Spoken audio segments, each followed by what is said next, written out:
Welcome to the Sales Lead Dog Podcast, hosted by CRM technology and sales process expert Christopher Smith, talking with sales leaders that have separated themselves from the rest of the pack. Listen to find out how the best of the best achieve success with their team and CRM technology. And remember, unless you are the lead dog, the view never changes. Welcome to Sales Lead Dog. Today on this episode, I have joining me Adam Kustin, Senior Vice President, Sales and Marketing at Health Network One. It's a mouthful. Adam, welcome to Sales Lead Dog. Chris, thanks for having me. I appreciate the invitation. Super excited to have you on here. Adam, tell me about your current role, Senior VP Sales and Marketing in Health Network One. Sure. So, well, you said the hard part, which is the title. I manage both sides of the house, sales and marketing. Health Network One is a healthcare company. We provide services to Medicaid and Medicare health plans, and we're in the middle of a very, very long value chain. And for us, since you commented on it, sales and marketing is very closely intertwined. So, my job is to build awareness for our organization, for our brand, and then to, take the lead position in attracting and acquiring new relationships. Yeah, that's awesome. That's why I wanted to have you on here, because it's not often I find people that have responsibility for both sales and marketing. So we're going to dive into that in a big way. When you look back over your career and you kind of just do that self-assessment, what are the three things that have really driven you to the point where you are in your career? Yep. Well, early in my career, I might have said fear and jealousy, which probably doesn't really make for an inspirational position. But I think the three things that are common themes in all my roles, and I know that you or your team has had a peek at my background. I've done a couple of different things. One is curiosity, and I think that's really important, not only for myself but for the folks on my team. Is that if you're not, no one believes that their first job is going to be in this kind of arcane healthcare position. We do really great work, and I'm very, very proud of the organization that I work for and the customers that we work with. But no one wakes up believing they're going to be this guy, right? So, I mean, being curious about all different sorts of roles or industries is really important. That's served me very well and has allowed me to immerse myself in the position. The second thing is, and there have been various books written about this topic. I call it being a grinder. I love to work. I love to work through problems. I love to collaborate on those problems. And to see it through to a solution. So I'm not afraid to get my hands dirty. I've worked in a lot of pioneering roles at different organizations, and then some roles that are, at more established organizations. But grinding it out and really finding a way forward for me is super important. It's pretty embedded into my personality. And then I think the third thing, which might be related to the first thing, is I didn't start out as a salesperson. And I love the job that I'm doing now. I mean, I'm in love with the role. And for me, I think that's related to the broader idea of trying new things. I've done a lot of different things in my career. Some of them have been failures. Some of them have been pretty successful. I found the things that I like and I'm good at, and the things that I might like and not be good at, but I'm trying new things. I think is important.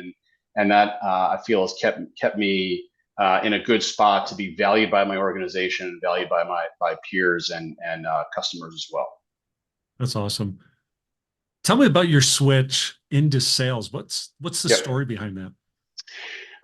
So a little bit of a survival story, to a certain degree. So I've been at this for about 30 years. So roughly the first third of my career, I was a very traditional marketing guy. And I got my MBA in marketing, and I went and worked for a fairly large organization supporting a sales team. So I was sales adjacent for the first part of my career. And then that, ran its course all the way through from this manufacturing company to a couple of professional services organizations. And then, the tech boom and bust happened. I switched industries from leading marketing and professional services company to working for some very small advertising agencies. And it became a survival skill, is that in order for me to succeed or succeed with a partner, I had to learn how to prospect for business, how to pitch business, and then obviously how to close. And if you can't do that last thing, the first two are sort of irrelevant. So that's how I had gotten into it, was, and very much hand to mouth. And then, later on, as I led some other organizations, it became a part of my role, like at some other advertising agencies. And then that over time evolved into this position at Health Network One, where we never had a salesperson before. It was kind of a loose confederacy of accountability for sales, and for a company where the principals have been there for a long period of time that works. There's an upper boundary to that, and I think the company hit that upper boundary around the time that I came along and offered a different way forward for the organization. Right, right. That's awesome. That's one of the things that, when I mentioned earlier, I really wanted you to have on the podcast, is because for a long time, it was like, hey, we need to connect sales and marketing, and we need to collaborate and all that. Lately, what I've been hearing is we have to go beyond that. We truly have to unify sales and marketing, because they can't be, a fence or barrier between them where you're just tossing stuff over the wall and saying good luck. You truly have to work together. Can you talk about, coming from your background in marketing, how you create that unification at Health Network One? Well, I'm going to do it by giving you an example of early in my career when I was in marketing and was actually the bridge between a sales organization and an engineering organization. And what we would say is that the sales organization would sell stuff that the company couldn't build, and the engineering department would design stuff that the sales guys couldn't sell. And I think that so we talk about a unification. The bridge there was marketing or product management, product development. So I've really embraced that idea that either of those two very valuable disciplines, siloed or independent from each other, not communicating, is probably a recipe for failure or suboptimal outcome. In my particular role, because we're selling a service, so I think immediately there's a closer intersection between service marketing, thought leadership, et cetera, than there might be with traditional product marketing. I'm making statements that then I also have to, help the organization fulfill. So there's even an accountability there that I can't really go, get over my skis too much. Right. And again, in this particular role, we didn't have a formal sales or marketing function. So this loose confederacy of tasks, or this balkanization of accountability. One of my objectives was literally to bring them all under one roof. So at least we were all singing with the same voice, or begun to do that. So, I could give you some specific examples in terms of, if I'm the guy out making a presentation about our organization, all of that, is informed by the relationships I have with my peer group in terms of, clinical expertise, technical expertise, operational expertise. Like, I'm doing my best to, embody those ideas just as the evangelist for our organization. And that's how I'm able to do it. I don't know if that's a model for success in every organization, but certainly for us, I'm in a pretty good spot because of my awareness of what's going on in the organization to kind of channel, more of a pragmatist story and not just, smoke and mirrors, as sometimes what happens if a marketing or sales organization is isolated from the organization or from each other. Yeah. So it sounds like the theme is collaboration, that not just Absolutely. within the sales organization, but across the organization. Yep.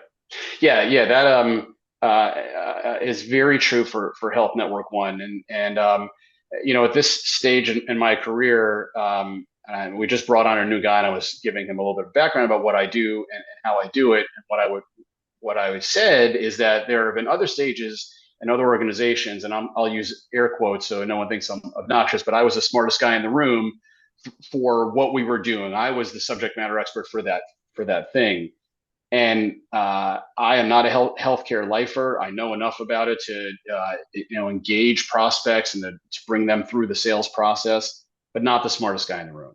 And the only way for us to be successful is for me, A, to recognize that and check my ego at the door, and B, to pull in the SMEs when that time is appropriate in order to continue to advance our very, very long sales cycles. It would never work if I was just a lone ranger on that. So that's our sales process, and it actually is a microcosm of how we operate as an organization. Is that without getting too technical, our company is delegated, or our customers outsource a multitude of critical functions, and if those things are siloed, if they're not integrated, if the gears aren't meshing together, we have no chance of success. And we do all that under a risk-based model. So we're accountable for more than just doing the work. We have to do it in a manner that fulfills certain contractual obligations, regulatory obligations, and of course does it in a way that was more economical than what our customers how they were doing it before. So that you need a lot of people who know how to dance together in order to make that happen. So collaboration is not just a word. It really sounds like it's a core value. It's part of your culture at Health and Artwork One. Was it always that way, or is that something you guys really had to build? I think that it's been that way for a long time, primarily because the core leadership team has been together for the better part of 20 plus years. And then I came on fairly recently. So like I showed up trying to interrupt this group old married couple dynamic, but everyone kind of knew what everybody else was doing. But the organization definitely, collaboration, no singular heroes. Those things I think are just elemental to our corporate DNA. Again, it works for us. May not be the right success formula for every organization, but for us, it is super critical to be very transparent with the other parts of the business, so everyone can work together for that common goal. Well, I think you said it earlier. You have a complex, long sales process, and I think anyone who's dealing with that, which these days, I think majority of businesses, we're all facing longer sales cycles than what we may have been used to in the past. Everything's longer, harder. You have to work smarter. You have to approach it a different way. So I think what you're saying is going to apply to a lot of people. Yep. So I concur. What was easier for you, the marketing hat or the sales hat? Well, it's funny. And from the marketing, I don't think that either are particularly easy. Of course, I'm going to say that, and there's some other folks who might say the opposite. Certainly, the execution, if you have the right support and you have the right ingredients, I think that marketing would be easier or slightly easier to execute against because I think there's some finiteness to, at least in the B2B side, what it is that we're trying to accomplish. The sales side, at least for me in this role, in this industry, has been very challenging. There are, healthcare is, 20% of our GDP. I'm in managed care. There are tons of, companies chasing dollars and dollars chasing patients. And the singular biggest challenge for me, because of where we sit in the value chain and the relative size of our value to these enormous entities, is getting their attention. It really, our story is great, but my prospect has to go through 20 other larger or more compelling or more mission critical stories before they're ready to hear my story. So it is an arduous process to just get an audience. Once we've gotten the audience, I think we're in pretty good shape. But getting the audience is very, very challenging. Yeah. So how do you break through that noise? Or and I don't want to get into how you're marketing, but I'm more from the approach from your sales team. Yeah. How do you support your sales team as a sales leader to help them break through that noise? So two things. One, this might break your heart, and for the podcast, I am the sales team. I am the sales leader and coach. That's fine. The pizza maker, baker, and taker. Yeah. And then I pull in those subject matter experts or other folks to support me. So the marketing team has created some air cover, but I'm the guy on the ground. And to answer that question, Chris, it's actually the formula that I've embraced here. I don't want to say I've created, but the formula I've embraced here is what I would call the Woody Allen formula for success, which is that 80% of it is showing up. Yep. And in the managed care space, there are a lot of in-person opportunities through various associations or events. and maybe it looks and smells like 1975, but I show up at these meetings, I shake hands, I try to say something compelling, memorable, follow up. I mean, it's a lot of basic relationship building, blocking and tackling that can be augmented with technology and some other things. But if I'm not there, I Yeah. mean, the way for me to break through the clutter is literally to show up. And most of the guys don't want to do that. Most of the guys would prefer to send an email, and use hope as a strategy. And I'm out there, directly engaging with folks whom I think are the right people to advance my cause. So we're just chipping at it like that. So if hope isn't your strategy, how would you label your strategy? Yeah, so I would label the strategy. It's a hands-on strategy. I mean, it's a political strategy. It's shaking hands and kissing babies, and that might sound vacant, unless you have something compelling to say. But I am on for my organization in this world, and the way that we sell, even if the brand, and I'll just use Humana as an example. Humana in Florida for Medicaid, of course, ladders up to Louisville, but is not necessarily Humana in South Carolina or Louisiana. So I need to show up, find the right person, get permission to tell a story, tell the story, and then of course respond from there. So our value proposition is compelling. The numbers are compelling. When we've never lost a customer. Now it takes a long time to get the customer, but we've never been fired. Our contract with any customer relationship has never been terminated because year over year we're creating value. So it's all of those things leading up to, creating that moment, that closing moment. But it takes a long time to get there. So I'm very open to how there might be other tools or techniques to maybe accelerate that process and maybe not show up at all these different conferences. But until someone can demonstrate to me that that's a better way forward, we've made material progress in the last 3 years by embracing this, on the ground, tactical strategy, which Yep. of course, tactical strategy is an oxymoron, but that's our approach. It's just to be very, very, very, very close, physically close to the prospect. Yeah. No, it's I'm kind of chuckling as I'm listening to you because it's so 3 years ago, that was like everyone was, oh yeah, we're out there, we're pounding the pavement. And then Yep. COVID hit and Yep. everybody switched to Zoom, like we're doing Yep. this now. And Yep. that's become the new paradigm.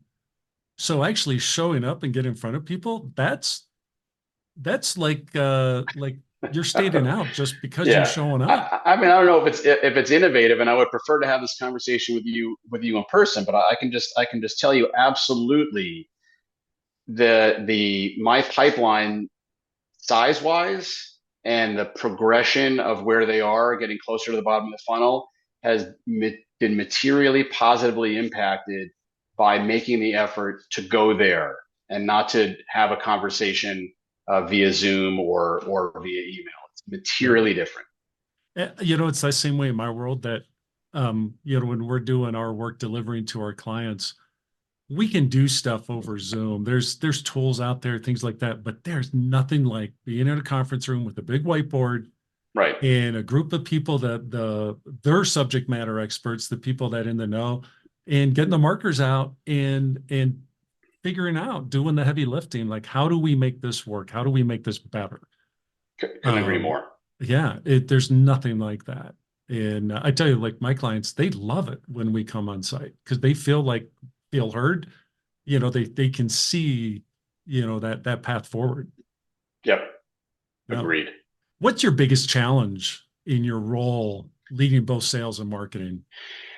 So I think the biggest challenge that I'll maybe give you two answers for that. I mean, I think the biggest external challenge is I say metaphorically that my customers have a list of 20 priorities, and I'm not on the top 20 for almost any of them. The list of prospects, right? I mean, that's the harsh reality for me.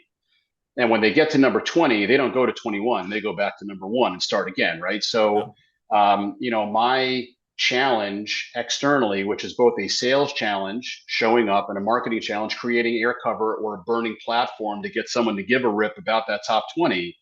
That's my biggest challenge. And I can affect it directly with my diatribe about showing up. The indirect thing is that I need to create the right materials and the right air cover and the right reason to pay attention to my story. And that happens in space, right? That's the marketing side of the equation. I think that the internal, for my organization, actually, I would almost say it's a bit of the reverse in the sense that I I've rarely been told no. I bring an idea to the table, a way to do things. I mean, I don't have any material barriers to my success internally. I think that the biggest challenge I have internally is some version of inertia. Our just the way that we have even identified ourselves. I wouldn't even call it branding, because branding might imply that there was a process behind it. But the way that our brand has evolved is a little bit, the nomenclature, the ideation around how we're organized, all that's a little bit self-limiting. It works great for us, small to mid-sized organization, but we're at almost 400 employees, and for us to get to that next level, I think that we require different thinking that got us to that particular level. So I've been again given permission to engage with some outside resources to help us, redefine how we present ourselves and to have a coherent, singular message, which after an acquisition we made about a year ago, it becomes even more important because, internally we should only be saying we, but sometimes company A that acquired company B says you guys and you guys, and that's limiting for us. So those sorts of things that we didn't grow up as a marketing or sales oriented organization. So part of my role is teaching people how to think or say things a different way. So we're getting there, but I would say it's really maturing the organization through the lens of sales and marketing with my biggest internal challenge. Yeah, it's amazing that when I come into certain companies that they get to this point and you look at them, they don't really have a traditional sales or marketing function. No. But they still have got tremendous success. So then basically you've got this big oil tanker going this way and say, hey, you know what, we're going to shift course a bit. That's hard to do, because you've got all that momentum going one way, which creates inertia when you're trying to shift and go in a different direction. It's not easy. No. There's a willingness here. How did you start that process? Well,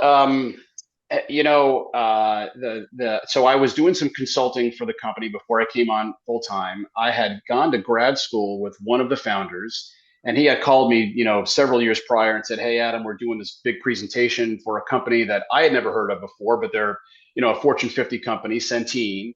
And we have I said, Marty, how much time do you have for this presentation?" He said, "Well, we got about an hour." And I said, "Well, how many slides do you have?" And he said, "Well, about 120 slides." Oh my gosh. So he said, "Can you help us? Do you know someone who can help us make this a better presentation?" And I said, "Well, I think I can help you." So I just took a day off from work where I was working. I came in, I ran a session with all the founders, and that's what had gotten me started. And then, to answer your question, so eventually I left the organization and came and did some consulting and came on board full time.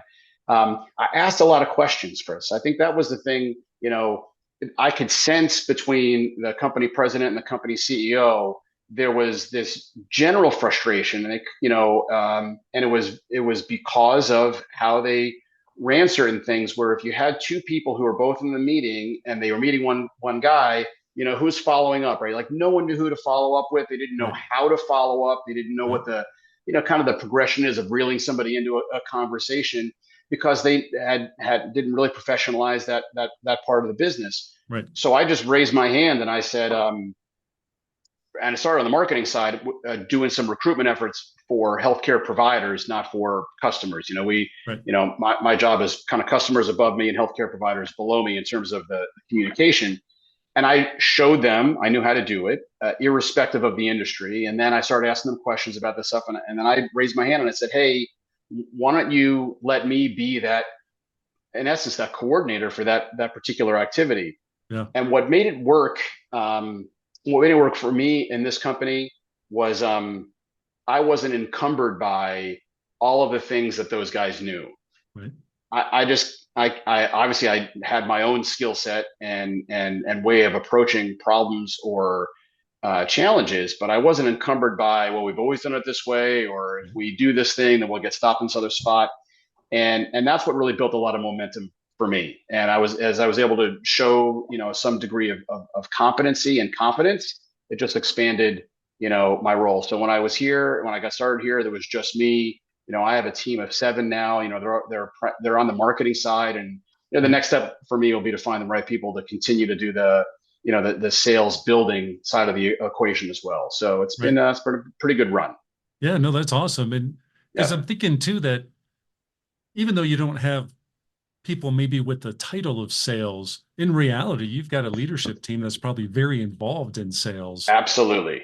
And Yeah. so it's you may not be managing down, you're managing up. That's not easy to do sometimes, especially when you're new to an organization. Yeah. Yeah. But you've got a real power team, though. Yeah. It's like you think about it, it's like they're heavy hitters. They've been doing this a while. They've got a proven track record. Yeah. Yeah. What were the biggest lessons learned that you took from them to help you develop your sales approach?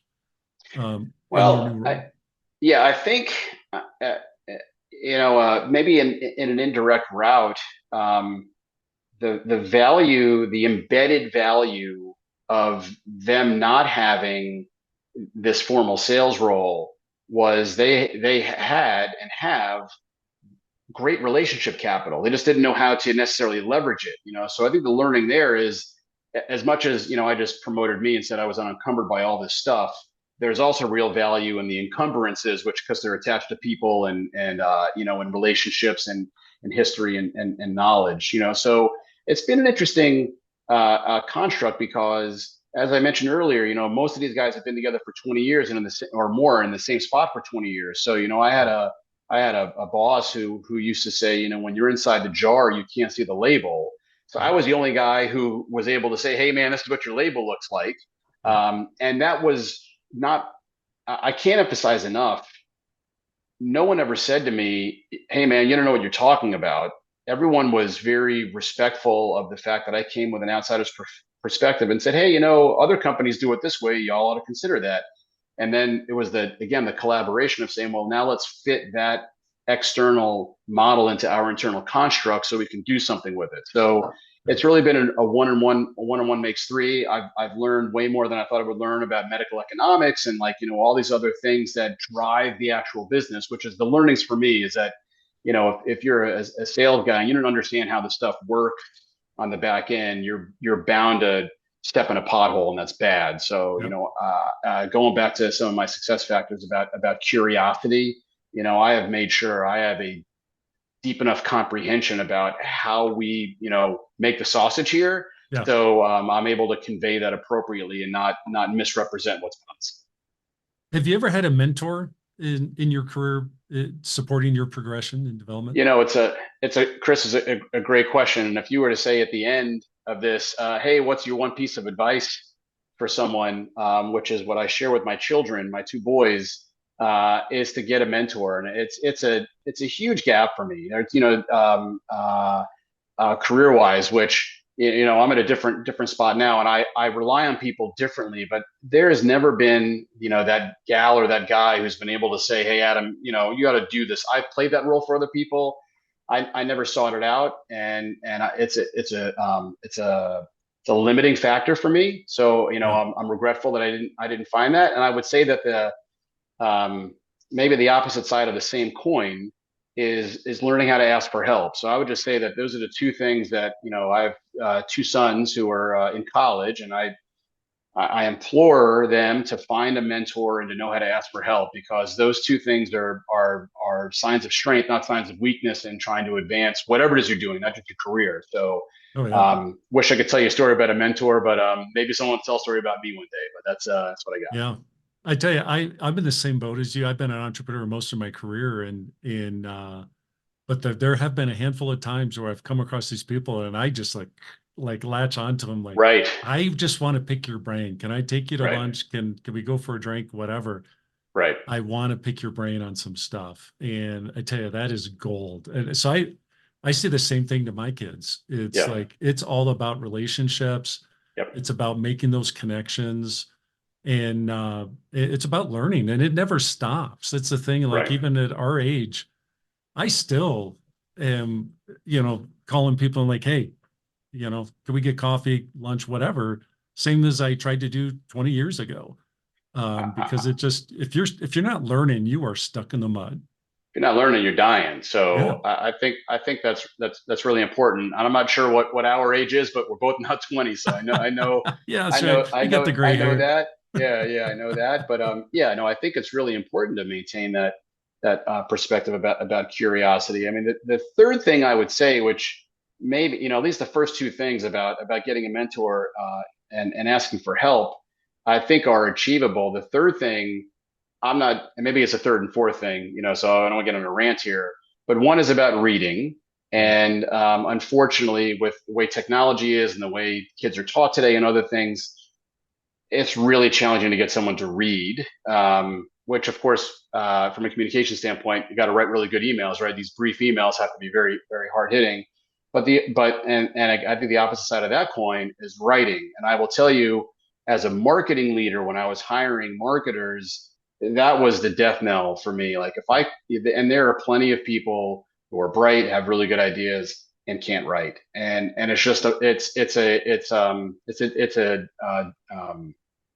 the game ender for me. Ah, I require that because yeah. written communication to me remains such an essential part of both jobs. Yep.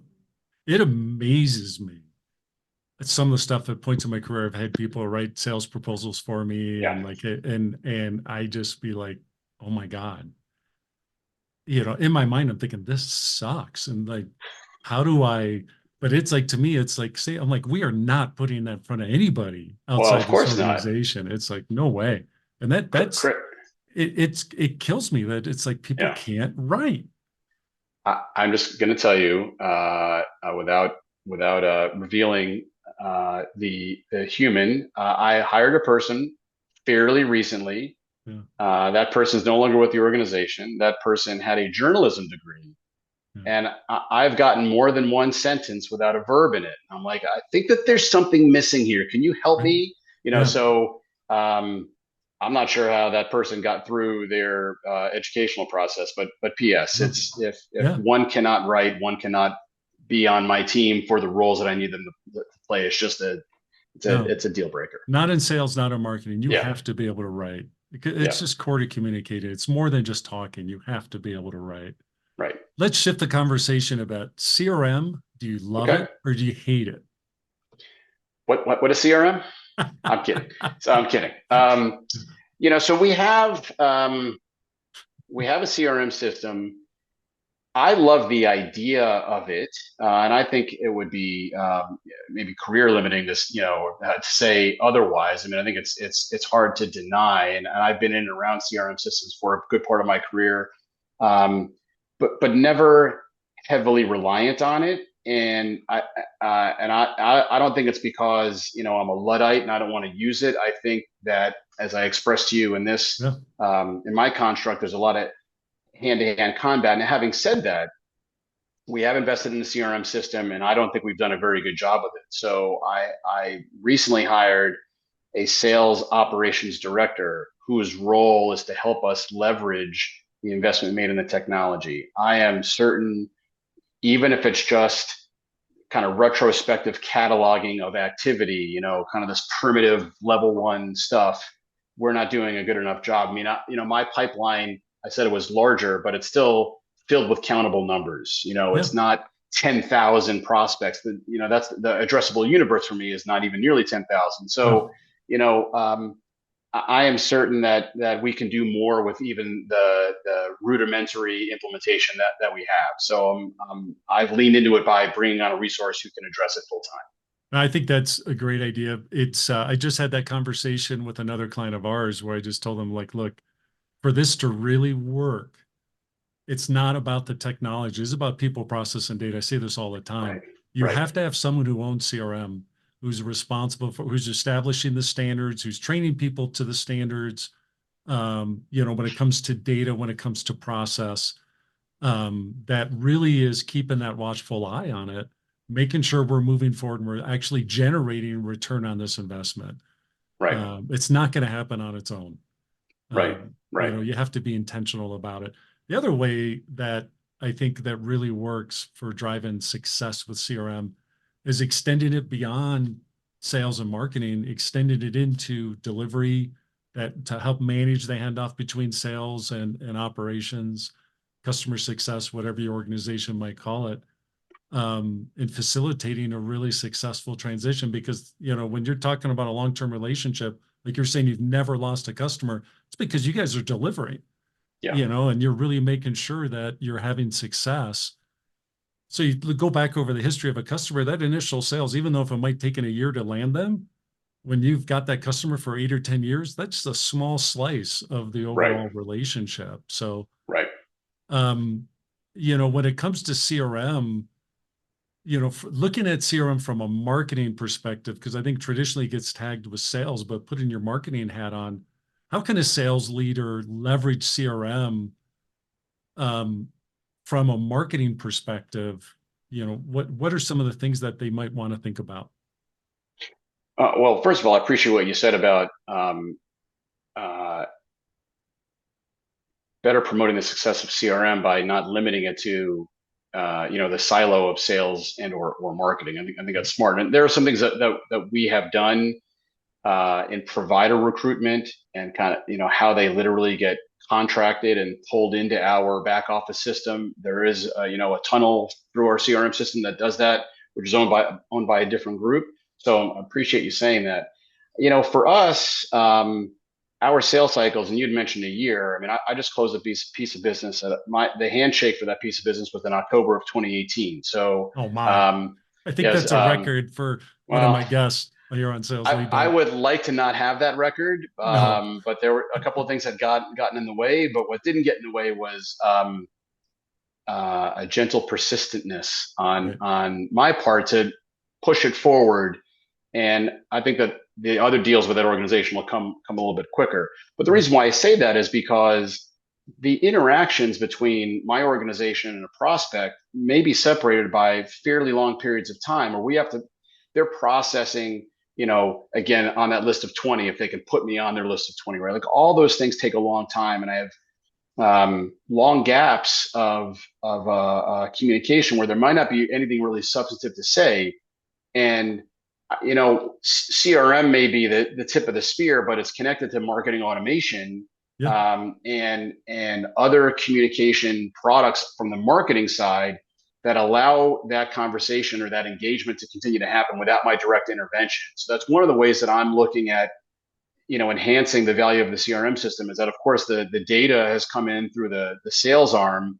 And if they're a prospect and we have to just nurture that for the next 6 months, that may not be me saying, "Hey, Bob," or "Hey, Judy, what's cooking?" I could be sending them, 4 or 5 content blocks, which then their interaction with the content blocks is, of course, memorialized in the CRM system. So I'll have some indications as to when they might, be providing some more interest or buying signals. So that's how I see it right now for us. Yeah, that's awesome. I think you said that really well. There's a lot of packed into that. We're at our time here in Sales Lead Dog. I'd love to break apart what you just said because there's so much there. But Adam, I really appreciate you coming on here. Like I said, I could keep talking with you for a long time about this stuff. If someone listening wants to reach out, connect with you, they want to learn more about you or your role, what's the best way for them to do that? I'm very easy to find on LinkedIn. I accept all the invitations, and if someone wanted to email me, it's my last name and first initial @healthnetwork1.com. Awesome. If you didn't catch that, we will have that in our show notes. You can get that at impellercrm.com/sales lead dog, where you'll get not only the show notes for this episode, you get all our other 100+ episodes of Sales Lead Dog. So be sure to check that out. Be sure to check out Adam on LinkedIn. Adam, thank you again for coming on Sales Lead Dog, and welcome to the Sales Lead Dog Pack. Thanks, Chris.